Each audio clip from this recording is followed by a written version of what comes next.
We will see this happening. And with OpenAI, what they showed us was just what they can do. It was not meant to be done in that way. It happened by mistake because of some, obviously AI is complex. You don't know what exactly is happening inside AI.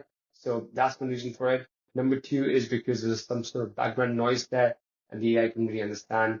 That's the excuse. We don't really know what exactly happened, but we know they can do it. And that's something to be careful and mindful of. We can't stop this. This is going to happen eventually. Yeah, yeah. So now, as AI gets better at mimicking voices, what do you think the biggest ethical and security challenge we need to watch out for? How can we make sure that we're protecting people's privacy and identity? And I think that probably works on two levels. You don't want to be conversing with an agent, an AI agent, and it suddenly starts speaking in the same voice as you. But from a security perspective, I mean, you don't necessarily want a situation where you're scammed or something because it sounds like you're speaking to your mom on the phone.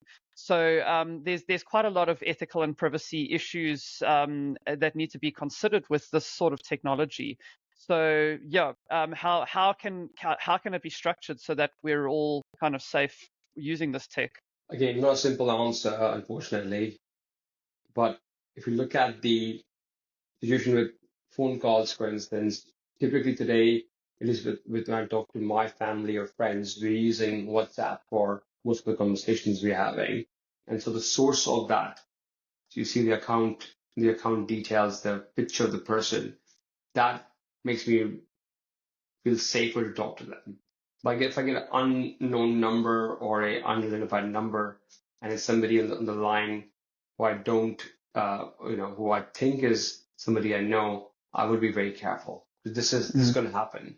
So what's going to happen, the way I look at it in the future is the source of the call would be as important as the sound of the person on the other side, so that you can match both of them together. And that gives the opportunity to players like WhatsApp and other communication tools, which are harder to hack than the phone lines which you have for landline calling, for instance, or mobile phones. So we can expect there to be all these kind of security protocols in place, and there will be new apps coming out which will allow you to be 100% sure that the person on the other side is them. And maybe there'll be additional security on their end to verify the retina or fingerprints or whatever that may to confirm that the person there is them. But yeah, Yeah. it's going to be an issue for sure.